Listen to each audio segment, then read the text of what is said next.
पटना में Vikram law canal bank और सौर ऊर्जा परियोजना का उद्घाटन। सीएम ने फीता काटकर किया उद्घाटन। 25 साल तक 3.10 रुपए यूनिट पर मिलेगी बिजली। झारखंड में हेमंत सरकार के खिलाफ का विरोध प्रदर्शन। आदिवासी संगठनों ने किया झारखंड बंद। गुमला में सरना स्थल फ्लाईओवर रैंप निर्माण का विरोध। झारखंड बंद के समर्थन में सड़क पर उतरे आदिवासी। शहर के मेन चौक चौराहों को किया जाम। बोकारो जिले में संविधान बचाओ रैली का होगा आयोजन। कांग्रेस 8 जून को करेगी रैली का आयोजन। तैयारियों को लेकर जिला स्तरीय बैठक आयोजित। कटम सांडी में 1 करोड़ रुपए की योजनाओं का शिलान्यास। विधायक प्रदीप प्रसाद ने किया योजनाओं का शिलान्यास। प्रदीप प्रसाद ने आम लोगों की सुनी समस्याएं।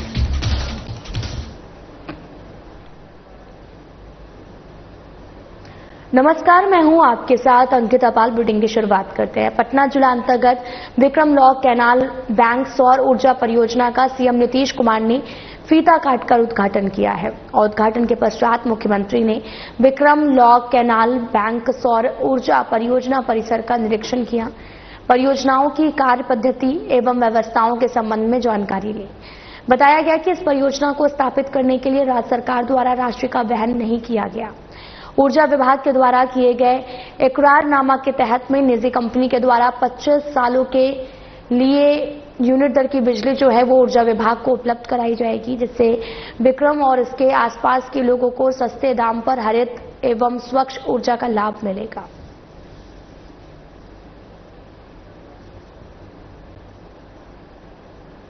झारखंड में मुख्यमंत्री हेमंत सोरेन के खिलाफ आदिवासी संगठनों ने झारखंड बंद का आह्वान किया। आदिवासी समाज ने राज्य भर में जोरदार प्रदर्शन कर हेमंत सोरेन मुर्दाबाद के नारे लगाए। राजधानी रांची के कई चौक चौराहों पर सड़कें जाम रही। प्रदर्शनकारियों का आरोप है कि आदिवासी हितैषी कहलाने वाली सरकार ने ही उनके अधिकार छीने हैं। साथ ही सिरमटोली सरना स्थल से रैंप हटवाने की मांग अनसुनी की जा रही है। आदिवासी महिलाओं पर अत्याचार, जमीन लूट के मामलों को लेकर भी नाराजगी जताई है। आदिवासी नेताओं ने चेतावनी दी है कि अगर हक नहीं मिला तो आंदोलन और तेज होगा। रणनीति होगी कि व्यापक जन आंदोलन तेज करेंगे और जहां तक रेम का मसला है, जहां तक हमारा पेशा कानून का मसला है, आदिवासी की जमीन की लूट है, ये कभी विचार नहीं कर रहे हैं। हमारा तो यही संदेश देना है कि आप विचार करिए, अन्यथा जन आंदोलन को तेज करेंगे और आने वाला समय में 1 नहीं 3 दिवसीय बंद करने का। देखिए, जब कोई गलतियां करता है ना, उससे कोई शब्द नहीं रहता है तो ऐसे ऐसे बातों को बात करते हैं। इसलिए वो सब बातों को हम लोग वैल्यू नहीं देते हैं। हम लोग जन आंदोलन को तेज कर रहे हैं और हम चाहते हैं कि आदिवासियों पर चर्चा ही होनी। 25 वर्ष हो गए, आदिवासी एक भी नीति सिद्धांत लागू नहीं हुआ है, तो हम कब तक हम परेशानी में रहेंगे? 50 साल हो जाएगा तब अलग राज होने के बाद 10 साल में विकास होना चाहिए। इसलिए हम लोग इसका हमेशा विरोध कर रहे हैं, प्रतिबाद। आज आदिवासी विरोधी जो सरकार है, जो आदिवासियों का कुछ बात सुन ही नहीं रही है, कान में तेल डाल के सो गई है। इतना जनमुद्दा है, इतना हत्याएं हो रही है, इतना बलात्कार हो रहा है और जो है सरकार अब जो सरकारी तंत्र के माध्यम से जमीन लूटने में व्यस्त है। अभी रैंप का मामला है। रैंप जो है हम लोग सिरमटोली सरना स्थल का जो केंद्रीय सरना स्थल है, ये रैंप को हटा देना चाहिए ताकि सरहुल में हम लोग बढ़िया से सरहुल मना सके। और 1 साल का सरहुल का बात थोड़ी है, जब तक जिंदा है इस धरती में, जब तक लोग है तब तक सरहुल मनते रहेगा।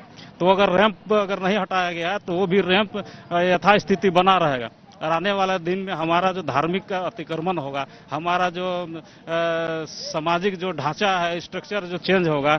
और हम लोग चिंता कर रहे हैं कि यदि अगर हमारा समाज अगर खत्म हो गया, केंद्रीय सरना स्थल खत्म हो गया, तो पूरे हमारे सांस्कृतिक परंपरा खत्म हो जाएगी। अगर आदिवासी हितैषी होते तो आदिवासी सड़कों पर नहीं होते। उनको जो रैंप के मामले में क्या करना था, बैठ करके एक आदिवासी संगठन से बातचीत करना चाहिए था, उसका सोल्यूशन निकालना चाहिए। हम लोग तो रैंप मतलब फ्लाईओवर का विरोधी नहीं है।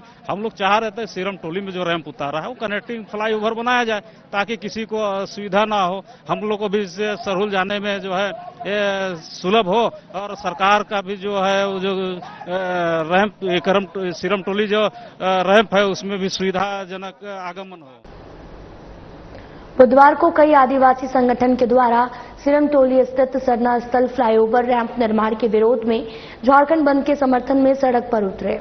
झारखंड बंद का असर गुमला में भी देखा गया। आदिवासी समाज के लोग सुबह से ही सड़कों पर उतरकर शहर के प्रमुख चौक चौराहों को जाम कर दिया और यही नहीं, घूम घूम कर दुकानों को भी बंद करवाया। बंद समर्थकों का भी कहना है कि जब तक राज्य सरकार हमारी मांगे नहीं मानेगी तब तक आदिवासी समाज विरोध करता रहेगा। आदिवासियों ने एक विश्वास जताया था कि एक आदिवासी बेटा आदिवासियों की संस्कृति, अपनी सभ्यता को, जल जंगल जमीन को और आदिवासियों के बच्चों की नौकरियों को सेफ रखेंगे। लेकिन ये आदिवासी विरोधी सरकार है। लगातार आदिवासी विरोधी काम करने के लिए ये तत्परता के साथ झारखंड की मुख्यमंत्री की गद्दी में बैठे हुए हैं।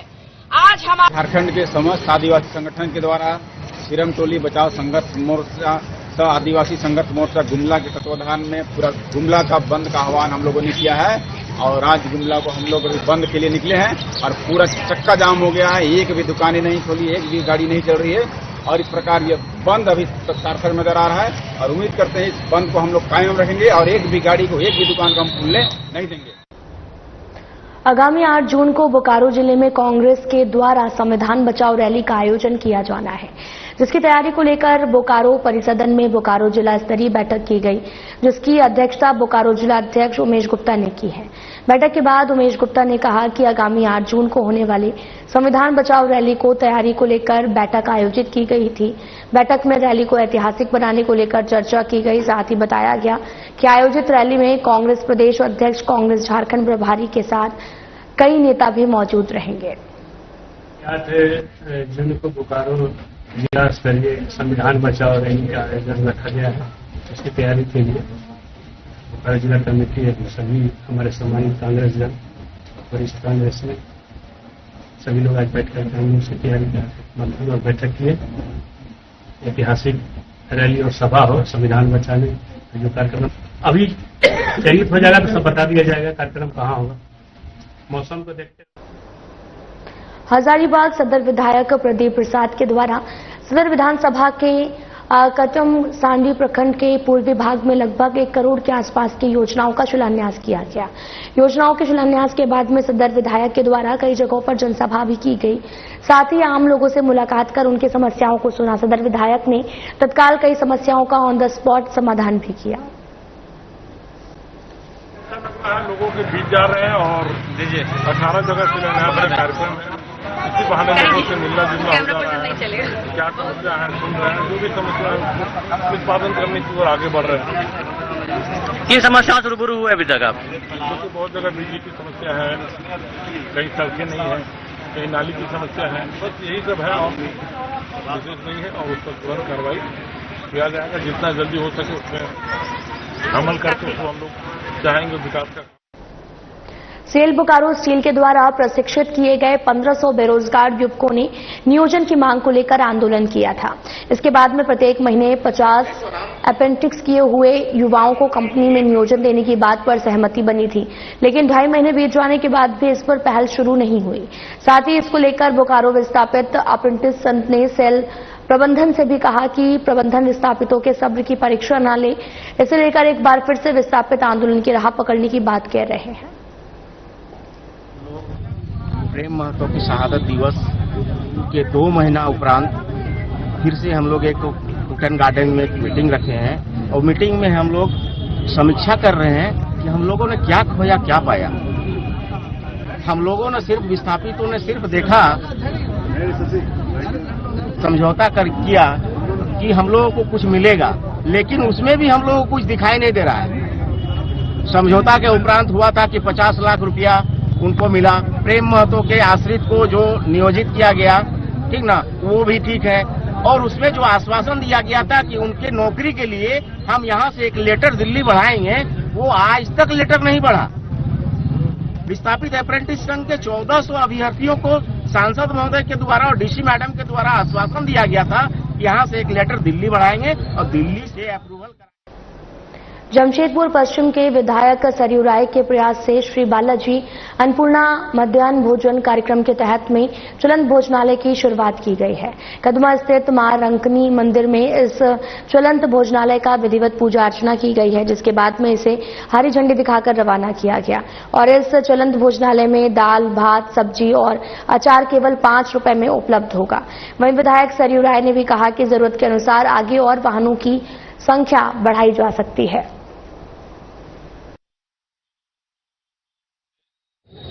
महारंकनी मंदिर में पूजा करके और हम लोगों ने चलंत भोजनालय का आरंभ किया है। पहले हम लोगों का था भोजन 5 रुपये में देते थे, मगर एक जगह मिलता था, आसपास के लोग आ पाते थे। अब ये भोजनालय चलंत रहेगा, 1 घंटा एक स्थान पर खड़ा रहेगा। जो भी व्यक्ति जरूरतमंद है, बाजार के लिए निकल गया है घर से, फिर घर जाना पड़ेगा भोजन के लिए, फिर आना पड़ेगा।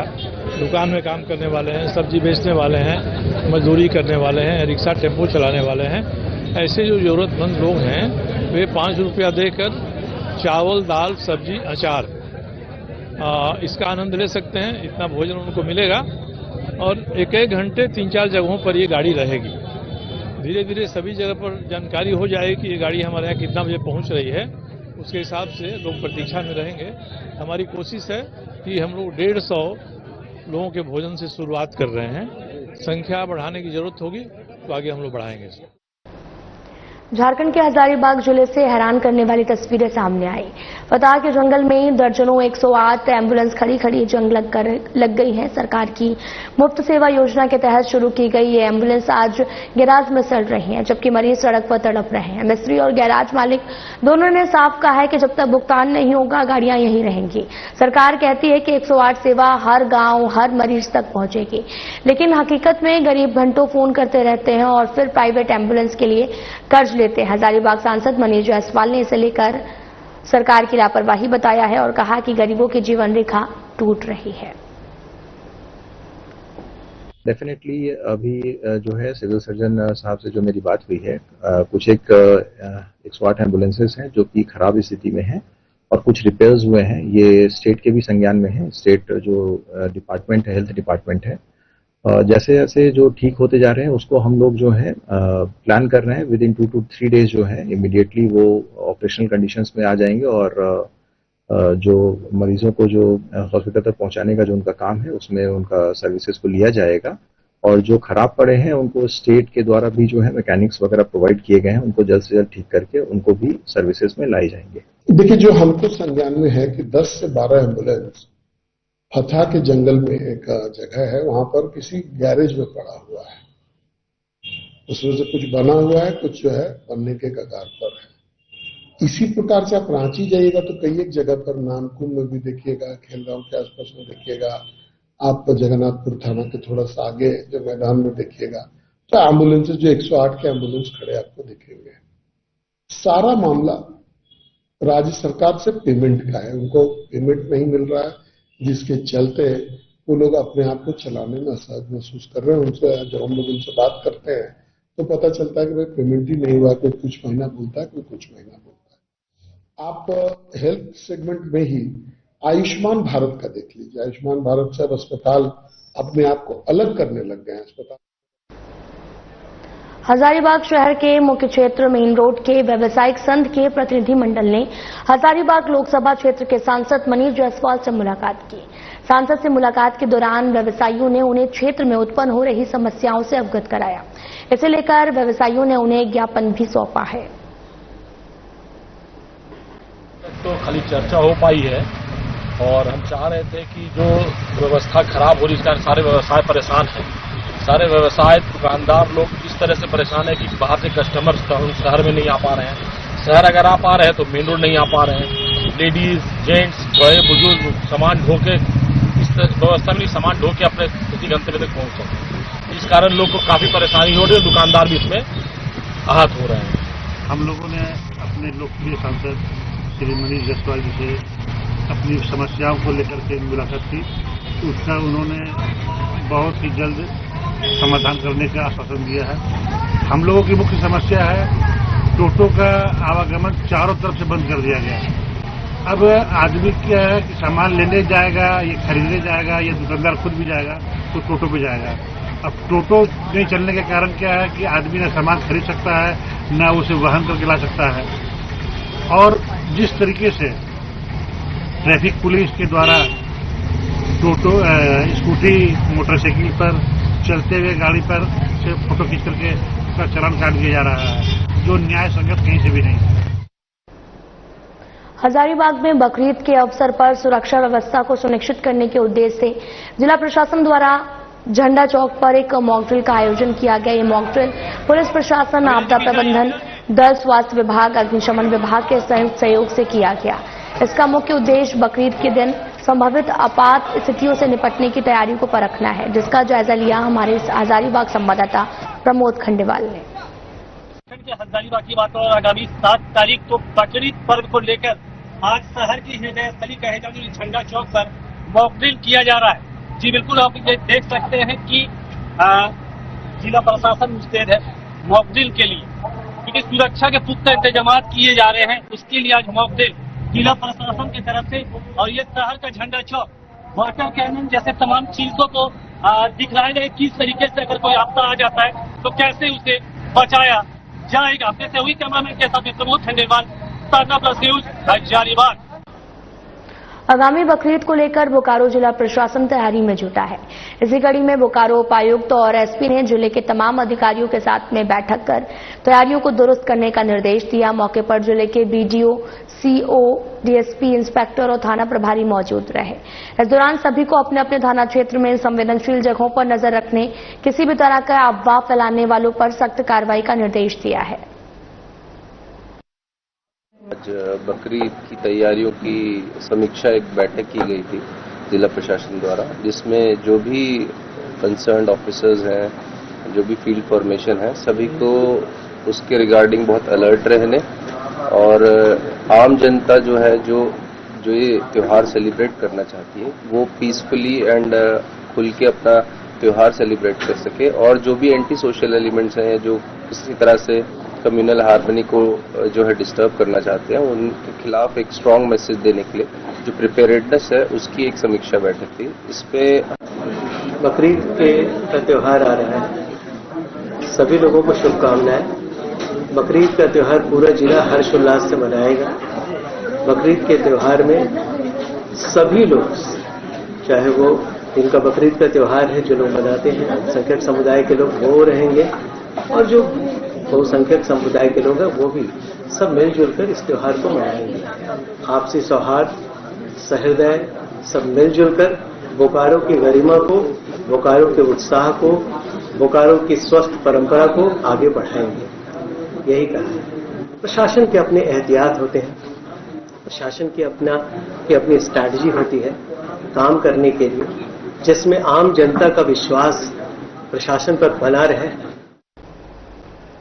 बिहार में सुरक्षा बलों ने नक्सलियों के मंसूबे पर फिर से एक बार पानी फेर दिया है और एसटीएफ, सीआरपीएफ और पुलिस बल द्वारा नक्सल विरोधी अभियान के तहत सर्च अभियान चलाया जा रहा है। और इसी दौरान मुंगेर के हवेली खड़गपुर थाना क्षेत्र अंतर्गत राजासराय राजकन्नी के बीच में नवनिर्मित मोरंग सड़क किनारे दबाकर रखे गए करीब 6 से 7 किलो के शक्तिशाली पाइप आईडी बम बरामद किए गए हैं।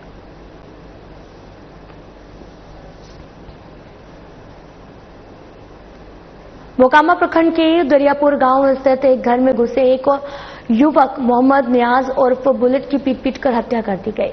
घटना के बाद गांव में 2 पक्षों के बीच में तनाव उत्पन्न हो गया है। सूचना पाकर मौके पर पहुंची हाथीदहा पुलिस ने शव को कब्जे में लेकर तफ्तीश शुरू कर दी है। बताया यह भी जा रहा है कि युवक मानसिक रूप से अर्ध विक्षिप्त है, थोड़ा सा दिमागी हालत से ठीक नहीं है। अच्छा। किसी के भी घर में घुस जाता है। अच्छा। तो सुबह 4 बजे तक जो है घर में ताला लगा हुआ था, बाहर नहीं निकला है। 4 बजे जो है ना किसी की अजान वगैरह हुआ है तो उस वारदात को लेकर के जो है निकला है, आदमी बाहर गिर जाता है। उस समय वो लड़का निकला है, पता नहीं कैसे न कैसे उधर चला गया। सिर्फ 2 गली बाद है, जिस गली में हम रहते हैं उसके 2 गली आगे जा करके उसके घर में गया है। हालांकि हम लोग सोए हुए थे तो उतने में खबर आ गया कि उसी का बाप जिसके यहाँ मौत हुआ उसी का कोई जेंट्स आ करके बोला है कि बिलेटा वहाँ पर जो है पकड़ाया है। यहाँ से गया तो देखा कि बीच आंगन में जो है लेटाले हुआ है मार के। खबर मसौड़ी से है, जहां पर बीते दिनों मद्य निषेध विभाग की टीम के द्वारा शराब को लेकर छापेमारी की जा रही थी।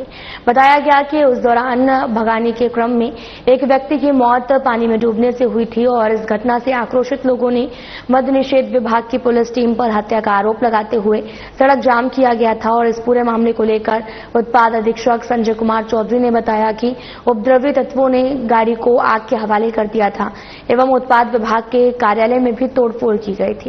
इसे लेकर लगभग 100 अज्ञात लोगों के विरुद्ध मसौड़ी थाने में मामला दर्ज किया गया। तारीख का 1 जून की घटना है। हमारे यहाँ डेली जो ड्रोन के माध्यम से शराब निर्माण स्थलों की जो है छापेमारी होती है, तो उसी के लिए हमारी टीम यहाँ से करीब 7:30 बजे के आसपास में गई थी और ये लोग ड्रोन में छापेमारी करने के लिए खैनिया है भगवानपुर में वहीं जा रहे थे। और तो वो रास्ता जो है यहाँ बगल से ऑफिस के बगल से जाती है, देवभत्ता दिनकर नगर होते हुए जाती है। जैसे देवभत्ता मुसहरी के पास पहुँचा तो उस जगह तीखा टर्निंग है, गाड़ी भी स्लो हो जाती है और आगे में कुछ गाड़ी थी तो स्लो हुई, देखा पुलिस की गाड़ी तो कुछ लोग वहाँ से उतर के मुसहरी से भागना शुरू कर दिए। तो भागने लगा मुसहरी से, जैसे भागते हैं वो लोग 4-5 आदमी, संख्या एग्जैक्ट नहीं बता सकते हैं, तो भागना शुरू कर, लेकिन 4-5 आदमी भागा। भागने के क्रम में जो है तब देख पुलिस भी नीचे उतरी देखे, लेकिन वो लोग भागा तो कुछ जाकर के खेत की ओर भाग गया, कुछ इधर उधर भागने। खबर समस्तीपुर जिले के पटोरी थाना क्षेत्र के तारा धमौन गांव से है, जहां पर भाइयों के बीच हो रहे विवाद में बहन ने बीच बचाव किया तो छोटे भाई ने बहन पर गोली चला दी है।